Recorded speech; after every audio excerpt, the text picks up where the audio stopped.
Good. Well, thank you. The course is lovely.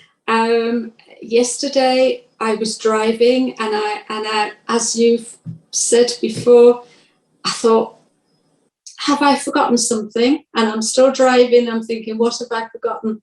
I didn't have my glasses on, and it made no difference. And today I went out in the car. It was so sunny, and normally I have the little sunscreen down, and I'm still driving like this.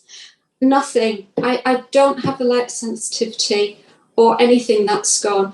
And also, if I didn't have my glasses on, when I wanted to see things, everything would be moving like this. If I wanted to tidy out a drawer or find a book on the bookcase or something, everything, I had to put my glasses on, even though I didn't need my glasses to see.